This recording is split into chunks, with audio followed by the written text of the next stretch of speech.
अस्सलामुअलैकुम दोस्तों, आज हम एक बहुत इंटरेस्टिंग और इन्फॉर्मेटिव टॉपिक डिस्कस करने वाले हैं जिसका नाम ऑटोमेटेड हेमाटोलॉजी एनालाइज़र है।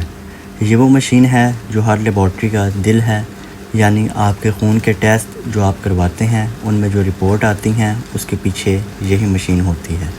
आज हम देखेंगे ये मशीन कैसे काम करती है, इसके एडवांटेजेस क्या हैं और कौन कौन सी टेक्नोलॉजी इसमें यूज़ होती है। वीडियो एंड तक ज़रूर देखिएगा, आपको बहुत मज़ा आएगा और नॉलेज मिलेगा। सबसे पहले हम बात करते हैं इलेक्ट्रॉनिक सेल काउंटर के फ़ायदे क्या हैं। सबसे पहला जो इसका फ़ायदा है वो है स्पीड। रैपिड है, शॉर्टन कर देती है टाइम ऑफ टेस्ट को एंड कंप्लीट कर देती है large number of test quickly. यानी ये मशीन बहुत फास्ट होती है, मतलब जो काम पहले एक आदमी घंटा लगा कर करता था वो ये मशीन 1 मिनट में कर देती है और हम इससे ज़्यादा टेस्ट जो है एक साथ परफॉर्म कर सकते हैं। ये एक साथ बहुत सारे सैंपल्स को एनालाइज कर लेती है। दूसरा इसका फ़ायदा है reduce the cost of the test. ये टेस्ट की जो है ख़र्चा कम कर जाती है। वो कैसे कर जाती है, पहले मैनुअल मेथड होता था। मैनुअल मेथड में स्लाइड चाहिए, ठीक है, न्यू बार चैम्बर चाहिए, माइक्रोस्कोप चाहिए, तो मल्टीपल इक्विपमेंट्स चाहिए होती थी। इसने उसकी कॉस्ट को कम करके सिर्फ हेमाटोलॉजी एनालाइज़र जो है, जिसको सीबीसी मशीन भी कहते हैं, उससे को इंट्रोड्यूस करवाया। उसके बाद इसका फ़ायदा क्या है, ये रिड्यूस कर देता है टेस्टिंग इक्विपमेंट को। जैसे कि हमने बात की कि पहले माइक्रोस्कोप चाहिए होता था, न्यू बार चैम्बर चाहिए होता था, स्पेसिफिक सैंपल वॉल्यूम चाहिए होता था, फिर 1 बाय 1 काउंट करते थे हम जो है सेल्स को, तो काफ़ी टाइम कंज्यूमिंग और इक्विपमेंट कॉस्ट पड़ती थी। लेकिन ये हेमाटोलॉजी एनालाइज़र ने इसका ये सबसे बड़ा फ़ायदा है कि इसने टाइम को कम किया, और उसके बाद जो है इसने कॉस्ट को कम किया। उसके बाद इसकी एक्यूरेसी, फोर्थ जो इसका फ़ायदा है, ये एक्यूरेसी ऑफ टेस्ट जो है इसकी सबसे ज़्यादा होती है। ये मशीन इंसान से ज़्यादा एक्यूरेट काम करती है।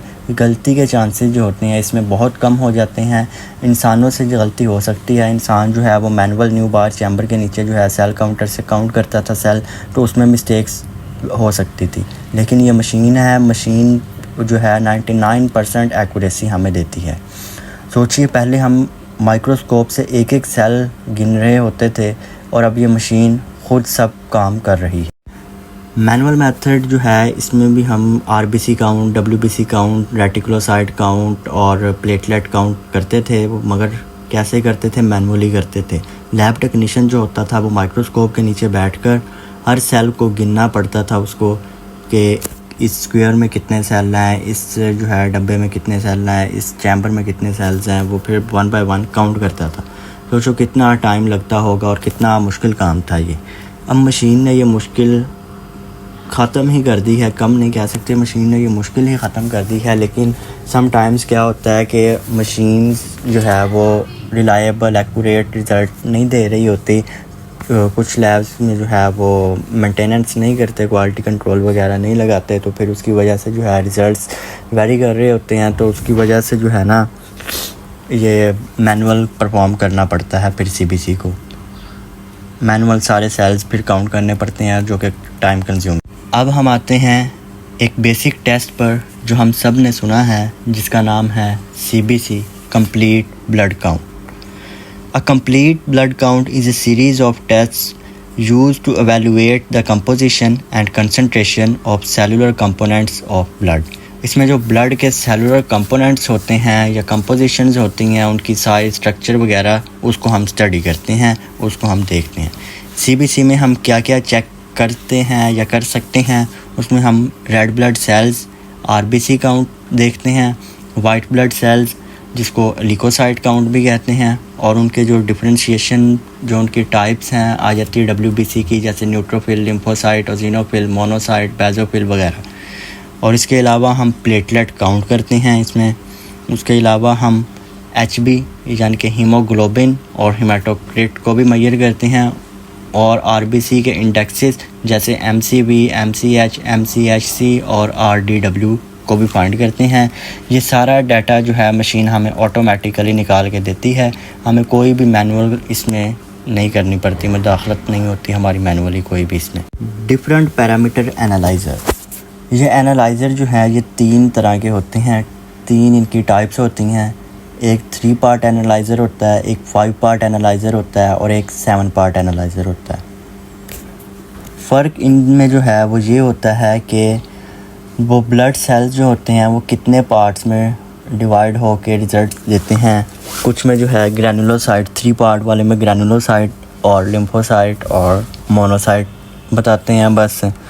5 पार्ट वाले में जो है ये ग्रैनुलोसाइट के भी पैरामीटर आगे बताता है, न्यूट्रोफिल, एजिनोफिल और बेसोफिल को। और इसी तरह 7 पार्ट जो है उसमें एडिशन होती है, न्यूक्लिएटेड आरबीसीज़ के बारे में भी बताता है और एबनॉर्मल एटिपिकल सेल्स जो होते हैं या इमेच्योर सेल्स जो होते हैं उनके बारे में भी जो हमें पता चलता है वो 7 पार्ट वाले में पता चलता है। 7 पार्ट वाला जो है ऑटोमेटेड हेमाटोलॉजी एनालाइज़र, उसके अंदर ये चीज़ हमें पता चलती है। इलेक्ट्रॉनिक ब्लड सेल काउंटर, ये मशीन 2 प्रिंसिपल्स पर काम करती है, एक इलेक्ट्रॉनिक इम्पीडेंस, दूसरा लाइट स्कैटरिंग।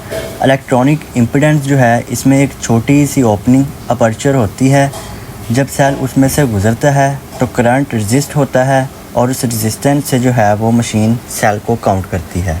जबकि जो दूसरा है लाइट स्कैटरिंग, इसमें एक लेज़र लाइट होती है। जब सेल लाइट के सामने से गुज़रता है, लाइट अलग अलग एंगल पर टूटकर बिखरती है, लाइट स्प्रेड आउट होती है, स्कैटर्ड होती है, इसलिए इसको लाइट स्कैटरिंग कहते हैं। मशीन इस स्कैटरिंग को एनालाइज करके बताती है कि ये सेल कौन सा है और फिर उससे ये सेल काउंट करती है। जबकि जो हीमोग्लोबिन की एस्टिमेशन है वो साइन मैथ हीमोग्लोबिन जो है मेथड यूज़ किया जाता है, जो कि ऑप्टिकल मेथड है, वो उसको ऑप्टिकल मेथड से हम एनालाइज करते हैं। The Coulter impedance principle of haematology analyser जो है इसमें अपर्चर होता है, स्मॉल ओपनिंग ओरिफिस होती है इसमें डिवाइस के अंदर, जो ब्लड सेल्स को है ड्रॉन करती है एनालाइज़र के अंदर फॉर सेल काउंटिंग के लिए। इसका जो प्रिंसिपल है, इसके प्रिंसिपल में जो है वो सिंपल सी बात है कि सेल एक स्मॉल होल से गुजरता है, रेजिस्टेंस चेंज होती है, मशीन्स पल्स को डिटेक्ट करती है और एक एक पल्स का मतलब होता है एक सेल। पल्स की हाइट से पता चलता है कि सेल का साइज़ छोटा है या बड़ा है, तो उस हिसाब से जो है ये मशीन सेल के साइज़ के हिसाब से, ये सेल काउंटर प्रिंसिपल में साइज़ के हिसाब से सेल को काउंट करती है। और ये 10 of thousands ऑफ सेल्स जो है काउंटेड हो जाते हैं, गिने जा सकते हैं, providing low statistical deviation with an accuracy of measurement estimated by Coulter to be within 1% of true count. मतलब कि ये एक वक्त में जो है वो कहते हैं कि 10,000 से भी ज़्यादा सेल्स को जो है वो काउंट कर सकते। कोल्टर प्रिंसिपल या इलेक्ट्रिकल इम्पीडेंस प्रिंसिपल जो है इसकी परफॉर्मेंस कैसे होती है कि होल ब्लड जो होता है उसको एस्पायरेट कर लिया जाता है, फिर उसकी डाइल्यूशन की जाती है और उसको जो है 2 सेपरेट सैंपल यानी कि 2 सेपरेट ट्यूब्स में कह लें कि डिवाइड कर दिया जाता है। उस बाद जो एक सैंपल होता है वो एनालाइज़ करता है रेड ब्लड सेल्स को और प्लेटलेट को। जो दूसरा सैंपल होता है वो एनालाइज़ करता है वाइट ब्लड सेल्स को और हीमोग्लोबिन को। जो इलेक्ट्रिकल इम्पीडेंस जो है ये यूज़ होता है वाइट ब्लड सेल्स को काउंट करने के लिए, रेड ब्लड सेल्स को काउंट करने के लिए, प्लेटलेट को काउंट करने के लिए। जैसे जैसे ये अपर्चर से, ओरिफिस से जो है होल से, ट्यूब के होल से पास करते जाते हैं, वैसे वैसे ये इलेक्ट्रिकल इम्पीडेंस पल्स के हिसाब से काउंट करता जाता है। As each cell is drawn through the aperture, a change in electrical resistance occurs, generating a voltage pulse. The number of pulse during cycle corresponds to the number of cells counted. जो जितनी pulse होंगी उतने ही sales count होंगे। The amplitude of each pulse is directly proportional to the cell volume. इसके अंदर cell volume यानी कि cell का जो साइज़ है मेनली उसको फोकस किया गया है। आरबीसी का जो चैम्बर होता है वो बोथ आरबीसी और प्लेटलेट को काउंट करता है बाय इलेक्ट्रिकल इम्पीडेंस को, और ये पार्टिकल्स को जो काउंट करता है वो बिटवीन होते हैं 2 से 20 जो है ना उनका साइज़ होता है, और जो प्लेटलेट होते हैं वो ग्रेटर दैन होते हैं 36 एज़ कम्पेयर टू आरबीसी। उसके बाद जो है वो लाइस रीजेंट ऐड किया जाता है। मशीन के अंदर का ही ये प्रोसेस है, ह्यूमन एफर्ट कोई नहीं होती, हमने कुछ नहीं करना होता, हमें बस जो है मशीन में ही रिज़ल्ट लेना है। लाइस रीजेंट ऐड करते हैं, वो सैंपल को डाइल्यूट कर देता है और यूज़ करता है काउंट करने के लिए वाइट ब्लड सेल्स को। ये लाइसिंग रीजेंट जो होता है ये आल्सो काज कर सकता है WBCs की जो मेम्ब्रेन कोलैप्स है अराउंड हो जाती है न्यूक्लियस के, जो उसको भी जो है लाइस कर देता है। लाइस का मतलब होता है तोड़ना। सो काउंटर जो है ये एक्चुअली मेजरिंग करता है nuclear size. Electrical impedance principle ही न्यूक्लियर साइज़ को मेजर करता है, साइज़ पर इसका फोकस है।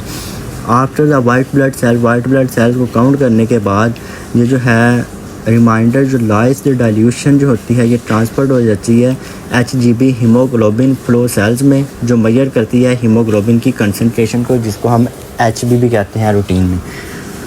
उसके बाद जो है लाइसिंग एजेंट या रीजेंट जो होता है ये कंटेन, इसमें अंदर जो होता है पोटाशियम साइनाइड होता है जो रिएक्ट करता है हीमोग्लोबिन के साथ, जो बना लेता है हीमोग्लोबिन के साथ पोटाशियम साइनाइड रिएक्ट करके साइन मेथ हीमोग्लोबिन, और हीमोग्लोबिन की कंसंट्रेशन जो है ये मेजर्ड हो जाती है ऑप्टिकली।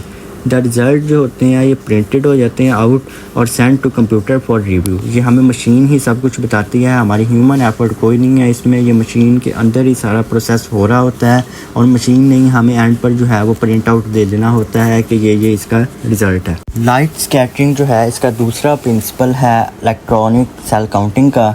लाइट स्कैटरिंग में क्या होता है कि सेल काउंटेड होते हैं as a pass through focused beam light, यानी कि वो लेज़र लाइट से जैसे जैसे सेल पास होता है वैसे वैसे ये काउंट होता जाता है। सिंपल सी बात है कि लाइट स्कैटरिंग होगी, लेज़र बीम पास करती है और सेल काउंट होता जाएगा।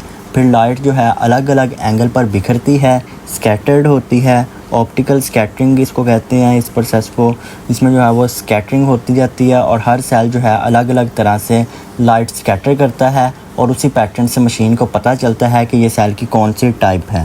न्यूट्रोफिल है, जीनोफिल है, बेजोफिल है, WBC है, RBC है, इन सब की जो है ना शेप्स डिफरेंट होती हैं। प्लेटलेट है, शेप, इसमें जो है इलेक्ट्रिकल इम्पीडेंस जो है प्रिंसिपल उसमें साइज़ पर फोकस था, और जो लाइट स्कैटरिंग है इसमें जो है वो शेप पर फोकस किया गया है।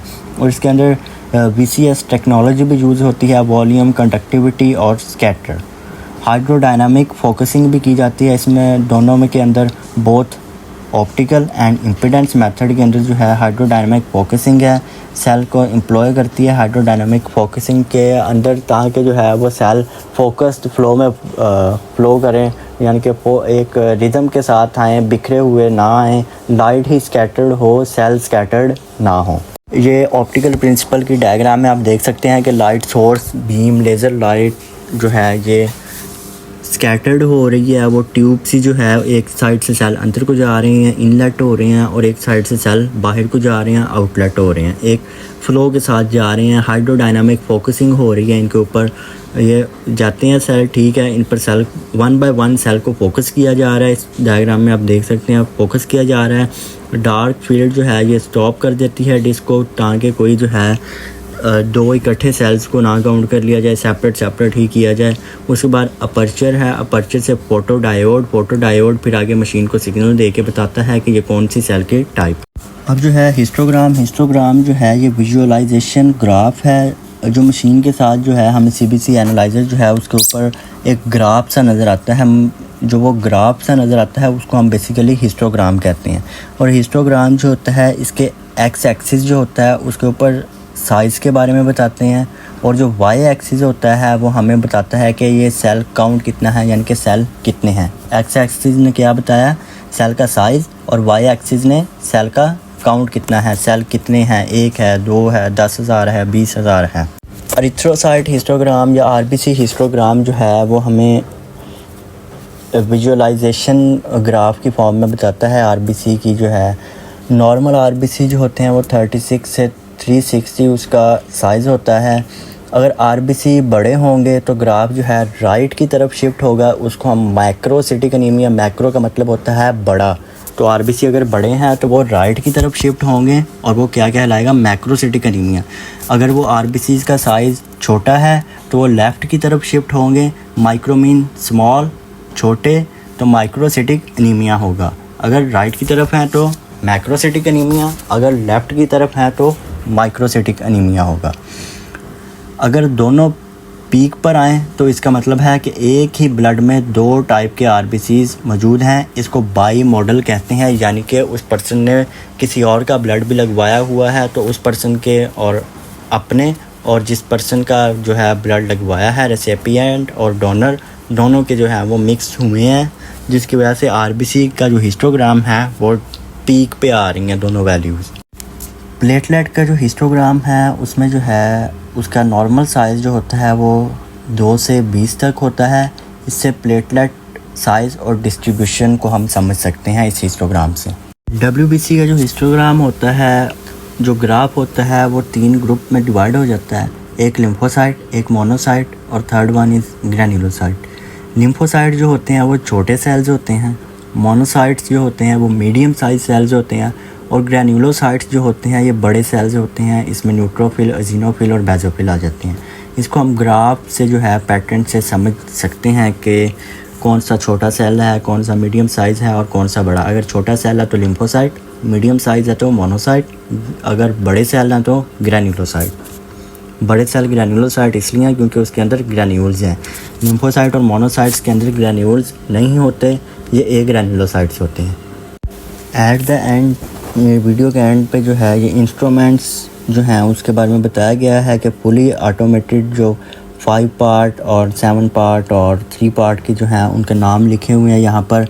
एक बैकमैन काउंटर इंस्ट्रूमेंट है जिसमें काउंटर STKS है, GENS है, LH 700 सीरीज़ है। उसके बाद सिस्मैक इंस्ट्रूमेंटेशन आ जाते हैं जिसमें रोच डायग्नोस्टिक कॉरपोरेशन है, SE सीरीज़ है, XE2100 है।